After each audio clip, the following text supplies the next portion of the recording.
Hello, Major Keyhoe. This is Peter Norris speaking to you from Melbourne, Australia. I've sent you this tape in the hope that you may like to record some comments on the establishment of NICAP. As I've mentioned to you in my letters, we run a weekly radio show here called The Truth Behind Flying Saucers. Now, this is a show which has caused tremendous interest in Melbourne. It has been running since March this year. And in the last few weeks, we have mentioned NICAP quite a few times. A lot of listeners have written into us, expressing their interest, and asking us to forward their names on to you, so that you may send them full particulars of NICAP. Now, we'll be sending those names on to you very shortly. However, we think it might cause more of an impact if you were to record a few comments on NICAP yourself, requesting listeners who are interested to send their names into us for forwarding on to you in Washington. And we feel that the result would be that a lot of Melbourne people would be interested in joining NICAP on a full membership basis. Record double track if you wish at 7.5 inches per second. Don't worry about the length. It can be as long as you like, because we can take extracts for playing over the radio show, and the whole of the tape can then be played at our next public meeting. I'm sending an international money order which will be sufficient in amount to cover air mailing of the tape back to me. Now, my address is Melbourne, Victoria, Australia. I hope that money order will get to you soon. Dr. Dittmar of O Sable Forks in New York tells me that one money order I sent him took months to arrive. Why that is, I don't understand.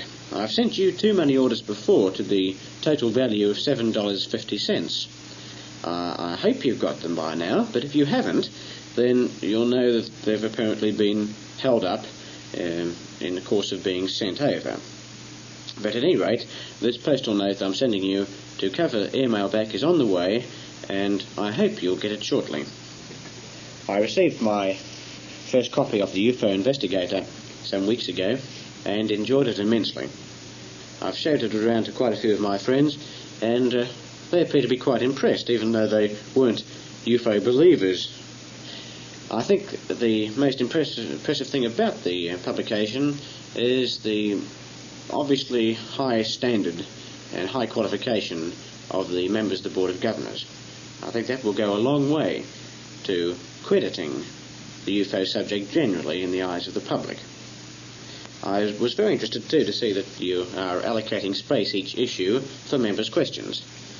One particular question I would like to see answered, quite possibly you may already have given space to it in the second issue of the Investigator, is the very interesting matter which arose in the Flying Saucer Review of England in the last issue about a peculiar sighting in Brazil. I understand that some sort of substance fell from a flying saucer which was identified as being pure tin, which could not be found on Earth under any circumstances. The report went on to say that Professor Maney had got hold of a piece of this tin and had analysed it, and found indeed that it was pure tin. There weren't any further details given in the Flying Saucer Review, so I shall look forward to hearing further details as to whether NICAP has made any further analyses and has any more news to hand. We, as a society, feel very proud to be associated with you in this great work, and we hope that you'll call on us at any time that you find that we can be of use to you. Of course, if we get any good sightings here, we'll forward them on to you. During the last few months, however, I should point out that we've had very few sightings, very few good sightings. On May the 19th, there was a peculiar incident when a meteor-like object flashed right across the state and was seen by thousands of people. That was very peculiar. You may have read about it in the English Flying Saucer Review. However, since then, things have been very quiet. In 1953-54, we had many reports. They were frequent, almost weekly, you might say, of peculiar sightings, amazing sightings. But since then, things have quietened down. It's almost as though the UFOs had a good look at us in those years, decided that we weren't of military or scientific interest, and went off to places which were more interesting to them. At any rate, that's the way it seems to me.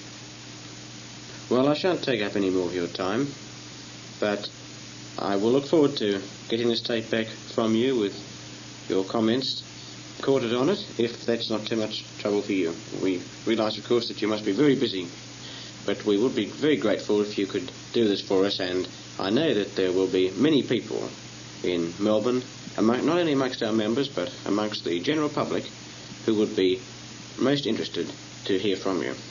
Incidentally, I hope that you will one day find your way clear to make a tour of Australia. There are thousands of people here who have read your books, and I can assure you that you'd get a very good reception. Well, I think that's all for now, so I'll say goodbye.